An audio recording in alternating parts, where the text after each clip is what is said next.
Test taking സ്ട്രാറ്റജിയാണ് മെയിനായിട്ട് ഇന്ന് നമ്മൾ കാണാൻ പോകുന്നത്.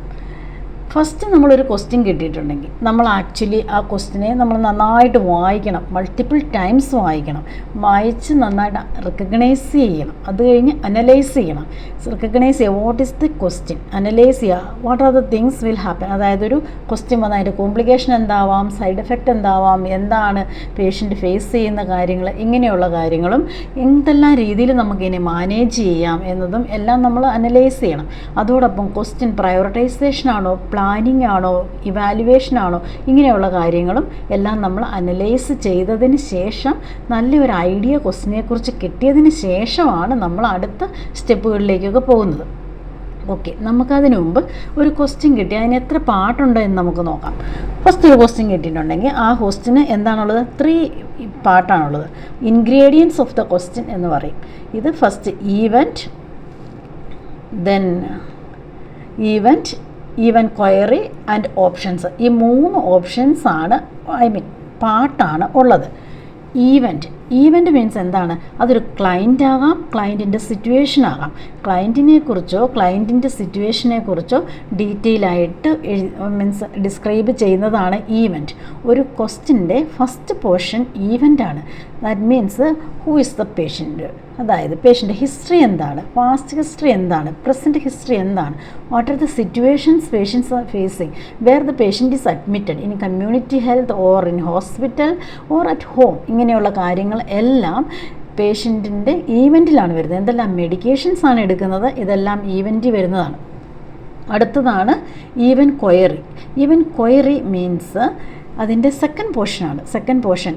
That means even query means something specific about the content of the event. ഈ ഈവൻറ്റിൽ നിന്ന് എന്തെങ്കിലും സ്പെസിഫിക്, പേഷ്യൻ്റ് ഡയബറ്റിക് ആണെങ്കിൽ ഡയബറ്റിക് മെഡിസിൻ്റെ കോംപ്ലിക്കേഷൻ ആകാം, ഡയബറ്റിക്കിൻ്റെ തന്നെ കോംപ്ലിക്കേഷൻ ആകാം, അല്ലെ ഡയബറ്റിക്കിനോട് അസോസിയേറ്റഡ് ആയിട്ട് വരുന്ന കോംപ്ലിക്കേഷൻസ് ആകാം, അല്ലെ പേഷ്യൻ്റ് ഡയറ്റ് ആകാം. അപ്പോൾ എന്ത് വേണമെങ്കിലും ഈവൻറ്റിൽ നിന്ന് നമുക്ക് ചോദിക്കാം. അത് നമുക്ക് കാണാൻ സാധിക്കുന്ന ഈവൻറ്റ് ക്വയറിയിലാണ്. നെക്സ്റ്റ് ആണ് ഓപ്ഷൻ. ഈ ഈവൻറ്റും ഈവൻ ക്വയറിയും നന്നായിട്ട് മനസ്സിലാക്കിയതിന് ശേഷമാണ് നമ്മൾ ഓപ്ഷൻസിലേക്ക് പോകേണ്ടത്. ഓപ്ഷൻസ് നമുക്കറിയാം, നമ്മൾ MCQ ക്വസ്റ്റ്യൻസൊക്കെ ഒത്തിരി അപ്രോച്ച് ചെയ്തേക്കുന്നതാണ്. ഇനി നമ്മൾ സ്ട്രാറ്റജിക് വേർഡാണ്. സ്ട്രാറ്റജിക് വേർഡ് അതിൻ്റെ അകത്ത് മോസ്റ്റ് ഇമ്പോർട്ടൻ്റ് ആണ്. Strategic word focus on the critical point to consider when answering the question.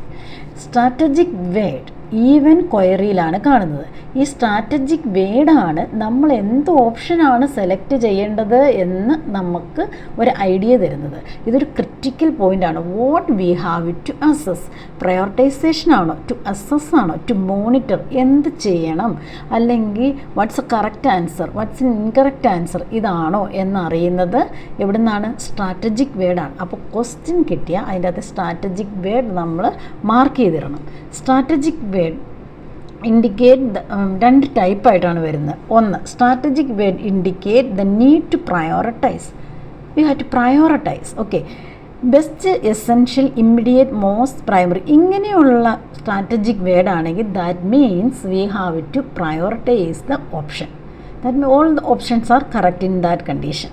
Another thing assessment ആണ്. അസസ്മെൻ്റ് അകത്ത് assess, check, collect, find out ഇങ്ങനെയുള്ള വേർഡുകളൊക്കെ ആണെങ്കിൽ ടു അസസ്, അതായത് ഒബ്സർവ് ചെയ്യുക, എന്തെല്ലാം കാര്യങ്ങളാണ് നമ്മൾ അസസ് ചെയ്യേണ്ടത്. അതായത് പേഷ്യൻറ്റിന് എന്തെങ്കിലും ഒരു മെഡിക്കേഷൻ കൊടുത്തു, എന്തെല്ലാമാണ് നമ്മൾ അസസ് ചെയ്യേണ്ടത്, അല്ലെങ്കിൽ എന്താണ് ഇമ്മീഡിയറ്റ് ആണ് അസസ് ചെയ്യേണ്ടത്, അല്ലെങ്കിൽ എന്ത് പ്രയോറിറ്റൈസ് ചെയ്താണ് അസസ് ചെയ്യേണ്ടത്, എല്ലാം അസസ് ചെയ്യണം. But something we need to assess very important, അല്ലെങ്കിൽ something we have to focus. ഇതാണ് അസസ്മെൻറ്റിൻ്റെ അകത്ത് വരുന്നത്. അടുത്തതാണ് എന്താണ്, subject of the question. Subject of the question means ഇത് സ്പെസിഫിക് ടോപ്പിക്കാണ്, എന്തിനെക്കുറിച്ചാണ് ഈ കംപ്ലീറ്റ് ക്വസ്റ്റ്യൻ പറയുന്നത് എന്നാണ് സബ്ജക്റ്റ് ഓഫ് ദ ക്വസ്റ്റ്യൻ. ഈ 2 ടൈപ്പ് ക്വസ്റ്റ്യൻസ് ഉണ്ട്. ഒന്ന് negative questions and positive query questions. Negative positive even query questions, അതായത് പോസിറ്റീവ് ഈവൻ ക്വയറിയാണ്. അതായത് നമ്മളൊരു ഓപ്ഷൻ തന്നിട്ട് 4 ഓപ്ഷൻ തരും, എന്നിട്ട് നമ്മൾ ചോദിക്കുകയാണ് ഇതിൽ ഏത് ഓപ്ഷൻ പറഞ്ഞാലാണ് പേഷ്യൻറ്റിന് ഇതിനെക്കുറിച്ചൊരു ഐഡിയ ഉണ്ട്, അല്ലെങ്കിൽ ഇതിൽ ഏത് ഓപ്ഷനാണ് ഇതിന് ഏറ്റവും അപ്രോപ്രിയേറ്റ് ആയിട്ടുള്ളത്, ഇങ്ങനെ ചോദിച്ചാൽ അത് പോസിറ്റീവ് ക്വയറി ക്വസ്റ്റ്യനാണ്. ആ ക്വസ്റ്റ്യൻ്റെ അകത്ത് എല്ലാ ഇൻകറക്റ്റ് ആൻസറും ഒരെണ്ണം മാത്രം കറക്റ്റ് ആൻസറുമാണ്. ദെൻ പോസിറ്റീവ് നമുക്ക് കറക്റ്റ് ആൻസർ സെലക്ട് ചെയ്യണം. Next negative query questions. Negative query ക്വസ്റ്റ്യൻസിൻ്റെ അകത്ത് എന്താണ്, എന്തെങ്കിലും ഒരു ഓപ്ഷൻ തന്നിട്ട് ഇതിൽ ഏത് സ്റ്റേറ്റ്മെൻറ്റ് പറഞ്ഞാലാണ് പേഷ്യൻറ്റിന് അല്ലെങ്കിൽ റിലേറ്റീവ്സിന് ഫർദർ ഇൻഫർമേഷൻ അല്ലെങ്കിൽ ഫർദർ എഡ്യൂക്കേഷൻ വേണ്ടത്, ഇങ്ങനെ ചോദിച്ചാൽ എന്താണ്. അപ്പോൾ ഇതിൻ്റെ അകത്ത് 4 ഓപ്ഷൻ ഉണ്ടെങ്കിൽ 3 ഓപ്ഷൻ കറക്റ്റ് ആയിരിക്കും, ഒരു ഓപ്ഷൻ ഇൻകറക്റ്റ് ആയിരിക്കും. Patient has to say the incorrect option means answer, then only അത് കറക്റ്റ് ആവും. അതാണ്. അപ്പോൾ നെഗറ്റീവ് പോസിറ്റീവ് ഈ 2 ടൈപ്പ് നമുക്ക് മനസ്സിലായി. അടുത്തത് ക്വസ്റ്റ്യൻ ദാറ്റ് റിക്വയർ പ്രയോറിറ്റൈസേഷൻ. അതായത് പ്രയോറിറ്റൈസേഷനുള്ള ക്വസ്റ്റ്യൻസ് ആണ് മോസ്റ്റ് ഓഫ് ദി ടൈം. അതെല്ലാം ഉണ്ട്, അതുകൊണ്ട് പ്രയോറിറ്റൈസേഷനുള്ള ക്വസ്റ്റ്യൻസ് ആണെങ്കിൽ അതിൻ്റെ അകത്ത് ഓപ്ഷൻസ് എല്ലാം കറക്റ്റായിരിക്കും. We have to prioritise. ആദ്യം എന്ത് ചെയ്യണം, രണ്ടാമത് എന്ത് ചെയ്യണം, ഇതാണ് മൂന്നാമത് എന്ത് ചെയ്യണം, ഇതാണ് പ്രയോറിറ്റൈസേഷൻ. But we have to use few strategic method to prioritise a question. അതെന്തൊക്കെയാണ് strategic word? First ABC, then ABC കുറിച്ചാണ് പറയാം. ABC airway, breathing, circulation. Airway means നമുക്കറിയാം, എയർവേ റെസിസിറ്റേഷൻ്റെ അത് എയർവേ നമുക്കറിയാം. എയർവേ സക്ഷൻ്റെ ആവശ്യമുണ്ടോ, പൊസിഷൻ്റെ ആവശ്യമുണ്ടോ, അതായത് പേഷ്യൻ്റെ എയർവേ ബ്ലോക്കിംഗ് ആണെങ്കിൽ അത് പൊസിഷൻ ചെയ്യാം, സക്ഷൻ ചെയ്യാം, എന്താണ് ഇനി എയർവേ ആണോ വെക്കേണ്ടത്, ഇങ്ങനെയുള്ള കുറേ കാര്യങ്ങൾ. അതാണ് airway. First we have to clear the airway, then only we can do anything. Airway clear ചെയ്താൽ ഓക്സിജൻ കൊടുത്താൽ ക്ലിയർ ആവില്ല. ഓക്സിജൻ ഇല്ലാതെ വേറെ എന്ത് നമ്മൾ ഇംപ്ലിമെൻറ്റേഷൻ അല്ലെങ്കിൽ ഇൻ്റർവെൻഷൻ ചെയ്താലും സക്സസ് ആവില്ല. So the first is airway. അതായത് ഒരു ക്വസ്റ്റ്യൻ വന്നു കഴിഞ്ഞാൽ നമ്മൾ അതിൻ്റെ അകത്ത് ഓപ്ഷൻസ് നോക്കണം. ഇതിൻ്റെ അകത്ത് എന്തെങ്കിലും പേഷ്യൻറ്റിന് എയർവേ പ്രശ്നമായിട്ടുണ്ടോ, അങ്ങനെയാണെങ്കിൽ അതായത് പേഷ്യൻ്റ് കണ്ടിന്യൂസ് സെക്രീഷനാണ്, മൗത്ത് ഫുൾ ഓഫ് സെക്രീഷനാണെന്നൊക്കെ പറഞ്ഞാൽ എയർവേ ക്ലിയറൻസ് ആണ്.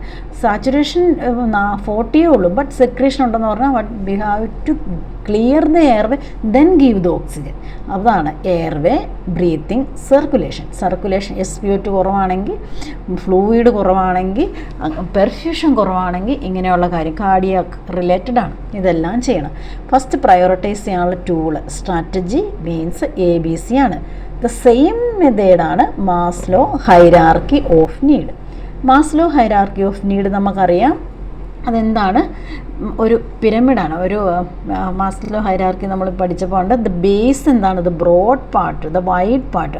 അവിടെ എന്താണ് പറയുന്നത്, ബേസിക് നീഡ്സ് ആണ്. Basic needs air, food, water, shelter, ഇങ്ങനെയുള്ള കാര്യങ്ങളാണ്. അപ്പോൾ ഇതിൻ്റെ അകത്ത് എയർ അത് വരുന്നതാണ്, ഓക്സിജനാണ്. പിന്നെ പെയിനിൻ്റെ കംഫോർട്ടാണ്. പെയിൻ അത് മീൻസ് ബേസിക് കഴിഞ്ഞാൽ ഉടനെ പെയിനാണ്, പെയിൻ മാനേജ്മെൻറ്റ്. അപ്പം നമ്മൾ എയർവേ, ബ്രീത്തിങ്, സർക്കുലേഷൻ ബേസിക് നീഡാണ്, ഫിസിയോളജിക്കൽ നീഡാണ്. We have to solve the physiological need, we have to meet the physiological need. Further when you move to another stage. അപ്പം നമുക്ക് പ്രയോറിറ്റൈസേഷൻ്റെ സ്ട്രാറ്റജി നമുക്ക് മനസ്സിലായി. അടുത്തതാണ് നമ്മൾ നേഴ്സിംഗ് പ്രോസസ്സും കോഗ്നിറ്റീവ് സ്കില്ലും. നേഴ്സിംഗ് പ്രോസസ്സ് നമുക്കറിയാം എന്താണ്, ഒബ്ജക്റ്റീവ് സയൻസ്, സബ്ജക്റ്റീവ് സയൻസ്, അങ്ങനെ നമ്മൾ പറഞ്ഞില്ലേ, പ്ലാനിങ്, ഇംപ്ലിമെൻറ്റേഷൻ, ഇവാലുവേഷൻ എന്നൊക്കെ പറഞ്ഞ്. അതുപോലെ തന്നെ സെയിമാണ് കോഗ്നിറ്റീവ് സ്കിൽ. ഇവിടെ നമ്മൾ വൈഡ്ലി യൂസ് ചെയ്യുന്ന കോഗ്നിറ്റീവ് സ്കില്ലാണ്. നിങ്ങളത് യൂസ് ചെയ്യുന്നതാണ് നല്ലത്. കോഗ്നിറ്റീവ് സ്കില്ലിൻ്റെ അത് എന്തൊക്കെ വരും, ഇതാണ് cognitive skill. First if we get a question we have to recognise the cue. എന്താണ് question, we have to recognise the cue. Next analyse the cue. Analyse ചെയ്യുക. ഇങ്ങനെ ഒരു പ്രോബ്ലം ഉണ്ടെങ്കിൽ എന്തെല്ലാം കാര്യങ്ങൾ സംഭവിക്കാം, ഇപ്പോൾ എന്താണ് സംഭവിച്ചിരിക്കുന്നത്, ഇപ്പോൾ സംഭവിച്ച പ്രോബ്ലം എന്തെങ്കിലും എടുക്കുന്ന മെഡിസിൻ്റെ സൈഡ് ഇഫക്റ്റ് ആണോ അല്ലെ ഡിസീസിനോട് അസോസിയേറ്റഡ് ആണോ, അങ്ങനെയുള്ള കാര്യങ്ങളാണ് അനലൈസ്. ജസ്റ്റ് അനലൈസ് ചെയ്യുക. Prioritise the hypothesis. നമ്മൾ നീഡ് പ്രയോറിറ്റൈസ് ചെയ്യണം. ഇത്രയും പ്രോബ്ലംസാണ് പേഷ്യനുള്ളത്, ഇതിൽ ഇമ്പോർട്ടൻ്റ് എന്താണ് എന്ന് നമ്മൾ അനലൈസ് ചെയ്യണം. അടുത്തതാണ് ജനറേറ്റ് സൊല്യൂഷൻ. ആഫ്റ്റർ ദാറ്റ് നമുക്ക് മനസ്സിലായി എന്ത് നീഡാണ് ആദ്യം ചെയ്യേണ്ടത്. അപ്പോൾ ഇതെന്ത് ചെയ്യണം? അതാണ് ജനറേറ്റ് സൊല്യൂഷൻ. പേഷ്യൻറ്റ് ബ്രീത്തിങ് ഡിഫിക്കൽറ്റിയാണ്. അപ്പോൾ നമ്മൾ എന്താണ്, പൊസിഷൻ ചേഞ്ച് ചെയ്ത് കൊടുക്കുക, അല്ലെങ്കിൽ അപ്രൈറ്റ് പൊസിഷൻ കൊടുക്കുക, ഓക്സിജൻ വെക്കുക, ഇതിലേതാണ് ഇമ്പോർട്ടൻറ്റ് നമ്മൾ പ്രയോറിറ്റൈസ് ചെയ്ത് നമ്മൾ ജനറേറ്റ് ചെയ്യുക. Then take action. പ്ലാൻ ചെയ്തു, നമ്മൾ ചെയ്തു, ദെൻ ഇവാലുവേഷൻ. ഇത് തന്നെയാണ് നേഴ്സിംഗ് പ്രോസസ്സും. അടുത്തതാണ് ക്ലയൻറ്റ് നീഡ്സ്. അത് ഓൾറെഡി മാസ്ലോ ഹൈറാർക്കി അല്ലെ ABC അനുസരിച്ചാണ്. Physiological need, client need. That means ഈ ABC തന്നെയാണ്. Safe and effective care environment, അതിൻ്റെ അകത്ത് pain free environment, we have to give medication at right time, then infection free environment, means management, accurate management, ഇങ്ങനെയുള്ള എല്ലാം അതിൻ്റെ അകത്ത് വരുന്നതാണ്. ഫിസിയോളജിക്കിന് ബേസിക് നീഡ്സ് ഫുൾഫിൽ ചെയ്താൽ then we have to give a safe and effective care to the patient. Then health promotion and maintenance. Health promotion and maintenance means എന്താണ് അതിൻ്റെ അകത്ത് വരുന്നത്? ഇമ്മ്യൂണൈസേഷൻ അതിൻ്റെ അകത്ത് വരും. അത് ഹെൽത്ത് പ്രിവെൻറ്റ് ചെയ്യാൻ, ഡിസീസ് വരാതെയാണ്. ഗ്രോത്ത് ആൻഡ് ഡെവലപ്മെൻ്റ് ഒക്കെ അതിൻ്റെ അണ്ടറിൽ വരുന്നതാണ്. പിന്നെ സൈക്കോ സോഷ്യൽ ഇൻറ്റഗ്രിറ്റി ആണ്. സ്ട്രെസ് റിലീവ് ചെയ്യാൻ വേണ്ടി, ആൻസൈറ്റി റിലീവ് ചെയ്യാൻ വേണ്ടി സപ്പോർട്ട് ചെയ്യുക, ഇമോഷണൽ സപ്പോർട്ട്, സ്പിരിച്വൽ സപ്പോർട്ട്, ഇതെല്ലാം അതിൻ്റെ അണ്ടറിൽ വരുന്നതാണ്. ഇനി നമ്മൾ അടുത്ത് ചെയ്യേണ്ടതാണ് എലിമിനേഷൻ ഓപ്ഷനാണ്. എന്താണ് എലിമിനേറ്റ് ചെയ്യേണ്ടത്? എലിമിനേഷൻ എന്തൊക്കെ ഓപ്ഷൻസാണ് നമുക്ക് എലിമിനേറ്റ് ചെയ്യേണ്ടത്? First, comparable or alike option. Elimination ഓപ്ഷൻ്റെ അകത്ത് കമ്പയറബിൾ ഓർ എലൈക്ക് ഓപ്ഷൻ, ഇതാണ് നമ്മൾ. എന്താണ് കമ്പയറബിൾ ഓർ എലൈക്ക് ഓപ്ഷൻ എന്ന് പറഞ്ഞാൽ? അതാണ് നമ്മൾ എലിമിനേറ്റ് ചെയ്യുക. എന്താണ്? രണ്ട് ഓപ്ഷൻ്റെ ഔട്ട്കം സെയിം ഔട്ട്കം ആണ്. അത് അങ്ങനെയുള്ളതാണ് കമ്പയറബിൾ, ഒരുപോലെ ഇരിക്കുന്നത്. അപ്പോൾ നമുക്ക് കുറേ ക്വസ്റ്റ്യൻസ് കാണുമ്പോൾ അത് നമുക്ക് വളരെ തറവാകും. അങ്ങനെ കമ്പയറബിൾ ആയിട്ടുണ്ടെങ്കിൽ അത് എലിമിനേറ്റ് ചെയ്യണം. അടുത്തത് എലിമിനേഷൻ ഓപ്ഷൻ കണ്ടേ ക്ലോസ്ഡ് എൻഡ് വേർഡ്. എന്തെങ്കിലും ക്ലോസ്ഡ് എൻഡ് വേർഡ് ഉണ്ടെങ്കിൽ എലിമിനേറ്റ് ചെയ്യണം. എന്തായിരിക്കും closed end word? All, always, every, must, none, never. ഇതെല്ലാം ക്ലോസ്ഡ് എൻഡാണ്. Patient always use the same this thing. All medications given നമുക്ക് പറയാൻ പറ്റത്തില്ല. പർട്ടിക്കുലർ മെഡിസിൻ പർട്ടിക്കുലർ ടൈമിൽ ഏത് റൂട്ടിൽ കൊടുത്തെന്നാണ് പറയേണ്ടത്. സോ അങ്ങനെ ഒരു വേർഡ് ഇതിൻ്റെ അകത്ത് ഉണ്ടെങ്കിൽ അത് എലിമിനേറ്റ് ചെയ്യണം. അടുത്തത് ഓപ്പൺ എൻഡഡ് ഓപ്ഷൻ, അതായത് യൂഷ്വലി, നോർമലി, കോമൺലി, ഇങ്ങനെയുള്ളതൊക്കെ ഉണ്ടെങ്കിൽ നമുക്ക് അക്സെപ്റ്റ് ചെയ്യാം. Usually this is happening but now this is not happen, that means it's not this is unusual. അങ്ങനെയാണ്. ഈ വേർഡുകളൊക്കെ ഉണ്ടെങ്കിൽ നമ്മളത് റൈറ്റ് ആയിട്ട് വരും. അടുത്ത look for umbrella options. Umbrella option means it's a broad, comprehensive, universal statement. Umbrella option എന്ന് പറഞ്ഞാൽ അതൊരു ബ്രോഡാണ്, അതായത് ഒരു ഓപ്ഷൻ പലതിനെ ഉൾക്കൊള്ളുന്നു. എക്സാമ്പിൾ, ഒരു പേഷ്യൻറ്റിന് എങ്ങനെ നമുക്ക് ക്രോസ് ഇൻഫെക്ഷൻ തടയാം? ഇങ്ങനത്തെ ക്വസ്റ്റ്യൻസ് ഒന്നും വരില്ല, ഒരു സ്ട്രൈറ്റ് ഫോർവേഡ് ഒന്നും വരാറില്ല. സോ അപ്പോൾ നമ്മളത് എക്സാമ്പിൾ ഞാൻ പറയുന്നതാണ്. അപ്പോൾ ഇതിൻ്റെ അത് ഹാൻഡ് വാഷിങ് ചെയ്യുക, PPE യൂസ് ചെയ്യുക, അത് ചെയ്യുക എന്നൊക്കെ പറഞ്ഞ് അവസാനം എഴുതിയേക്കുവാണ് use universal precautions. Universal precautions എന്ന് പറഞ്ഞാൽ നമ്മളുടെ എബോ എല്ലാ ഓപ്ഷനും ഇൻക്ലൂഡഡ് ആണ്. So that's umbrella option, we have to choose that option. ഇതാണ് അതിൻ്റെ അകത്ത് മെയിൻ. പിന്നെ guideline for delegating and assessment making. ഇപ്പോൾ നമ്മളൊരു RN ഇംഗ്ലീഷ് RN കഴിഞ്ഞാൽ നമ്മൾ RN, നമ്മൾക്ക് റൈറ്റാണ് ഇവർ practice licensed practical nurse, auxiliary nurse or assistive person എന്ന അങ്ങനെയുള്ള ഗ്രേഡുണ്ട്. അപ്പോൾ ഓരോരുത്തരും എന്ത് റെസ്പോൺസിബിലിറ്റി, അതായത് അവരുടെ ജോബ് ഡിസ്ക്രിപ്ഷൻ എന്തൊക്കെയാണ് അവർക്ക് ചെയ്യാവുന്നത് എന്ന് നമ്മൾ അറിഞ്ഞിരിക്കണം. അതെല്ലാം നമുക്ക് പഠിക്കാനുള്ളതാണ്. അതനുസരിച്ചാണ് നമ്മൾ നമ്മുടെ കൂടെയുള്ള കൊളീഗിന് ജോബ് അസൈൻ ചെയ്ത് കൊടുക്കേണ്ടത്. അടുത്തത് എന്താണ്? Available resources and ideal situation. നമ്മളിപ്പോൾ എന്ത് ഓപ്ഷൻ സെലക്ട് ചെയ്താലും അപ്പോൾ നമ്മൾ ഓർക്ക് ഇത് അവൈലബിൾ അല്ലേ, അതുകൊണ്ട് ഞാൻ ഈ ഓപ്ഷൻ സെലക്ട് ചെയ്യാം, അങ്ങനെയില്ല. ഇതൊരു സിനാരിയോ പോലെയാണ്. എല്ലാ ഓപ്ഷൻസും റെഡിലി അവൈലബിൾ ആണെന്ന് ചിന്തിച്ച് വേണം നമ്മളിത് സെലക്ട് ചെയ്യാൻ. അടുത്തതാണ് answering pharmacology questions. Pharmacology questions answer ചെയ്യുക മീൻസ് ഒരു 18-20% ഫാർമക്കോളജിക്കൽ ക്വസ്റ്റ്യൻസ് ഉണ്ട്. സോ അതിൻ്റെ ഗൈഡ് ലൈൻ നമ്മൾ അറിഞ്ഞിരിക്കണം. ഇത്രയാണ് മെയിനായിട്ട് നമുക്ക് ഈ ഇതിനെക്കുറിച്ചുള്ളത്. പിന്നെ how to read and analyse, just ഒരു സമ്മറിയാണ്, അതുകൂടെ പറയാം. ഫസ്റ്റ് എന്താണ്? നമ്മൾ അതിൻ്റെ ഡേറ്റ മനസ്സിലാക്കണം. ഈവൻ ക്വയറി, സ്ട്രാറ്റജിക് വേർഡ് അതെല്ലാം മനസ്സിലാക്കി. അതാണ് ഈ ഡേറ്റ മനസ്സിലാക്കി. Next we have to read the word that is a question and is asking and what the content is this question is testing. ഓരോ വേർഡും ഓരോ സെൻറ്റൻസും ഓരോ ഫുൾ സ്റ്റോപ്പും നമ്മൾ വായിക്കണം. അങ്ങനെ അതിനെ വളരെ ക്ലിയർ ആവണം. അത് വളരെ ലെന്തിയാണ്. മൾട്ടിപ്പിൾ ടൈംസ് നമ്മൾ വായിച്ച് ക്ലിയറായി ഇതിലൊരു ഡൗട്ടും ഇല്ലെന്ന് ഉറപ്പതിന് ശേഷമാണ് നമ്മൾ ഓപ്ഷൻ എലിമിനേറ്റ് ചെയ്യേണ്ടത്. Then determine for any abnormality. ഇത് വായിക്കുമ്പോൾ എന്തെങ്കിലും ഒരു അബ്നോർമാൽ, പേഷ്യൻ്റ് ഹൈപ്പർ ടെൻഷനാണ് അല്ലെങ്കിൽ പേഷ്യൻ്റ് 2 ദിവസം മുമ്പ് എന്തെങ്കിലും റിസ്ക് ഓഫ് ഓൾ അങ്ങനെ എന്തെങ്കിലുമൊക്കെ ഉണ്ട്, അതെല്ലാം നോട്ട് ചെയ്ത് വെക്കണം. മോസ്റ്റ് ഓഫ് ദി ടൈം ആ അബ്നോർമാലിറ്റിന് റിലേറ്റഡ് ആയിട്ടായിരിക്കും option. Focus on the client questions. ഇത് client centred, family centred care ആണ് ഇങ്ങനെയുള്ള രാജ്യങ്ങളെല്ലാം പ്രൊവൈഡ് ചെയ്യുന്നത്. സ്റ്റാഫ് സെൻറ്റേഡ്, ഹോസ്പിറ്റൽ സെൻറ്റേഡ് അല്ല. So what the patient is asking, what the relative is demanding, that we have to consider. Because നമുക്ക് തോന്നുവാണ് ഇതല്ല right, ഇതാണ് റൈറ്റ്, ബട്ട് അതിനകത്ത് അവിടെ അതിന് വാല്യൂ ഇല്ല. ബിക്കോസ് ഇത് പേഷ്യൻ്റാണ് ഡിസൈഡ് ചെയ്യുന്ന, പേഷ്യൻറ്റിന് എന്ത് നമുക്ക് ഗൈഡ് ചെയ്യാം ഇങ്ങനെയാണ്, but we cannot take a decision. Then എന്താണ് എലിമിനേഷൻ ഓപ്ഷനാണ്. നമ്മൾ ഓൾറെഡി പറഞ്ഞു എലിമിനേഷൻ ഓപ്ഷൻ ഏതൊക്കെയാണ് അല്ലേ. കമ്പയറബിൾ ക്വസ്റ്റ്യൻ ആണ്, ക്ലോസ്ഡ് എൻഡൊക്കെ എലിമിനേറ്റ് ചെയ്യണം. Open end, umbrella questions we have to means choose.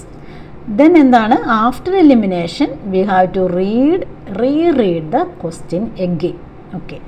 Then if need to use a calculator, always use a screen calculator. എപ്പോഴും ഒരു കാൽക്കുലേറ്റർ യൂസ് ചെയ്യേണ്ടി വന്നാൽ സ്ക്രീൻ കാൽക്കുലേറ്റർ യൂസ് ചെയ്യുക. Mind calculation, finger calculation kindly avoid ചെയ്യും. നമുക്കൊരു ക്വസ്റ്റ്യനൂടെ നോക്കാം. ക്വസ്റ്റ്യനൂടെ നോക്കിക്കഴിയുമ്പം അതിനെക്കുറിച്ചൊരു idea നമുക്ക് കിട്ടും. ഇതാണ് the parent of A 3-year-old is concerned because the child still is insisting on a bottle at nap time and at bedtime. Which is the most appropriate suggestion to the parent? ഇതിൻ്റെ അകത്ത് എന്താണ്? The parent of a 3-year-old is concerned about the child still is insisting on a bottle at nap time and bedtime. അപ്പോൾ question എന്താണ് വരുന്നത്? ഇതൊരു 3-year-old ആണ്, അതായത് ടോഡ്ലറാണ്. ഇതിനെന്ത് വേണം?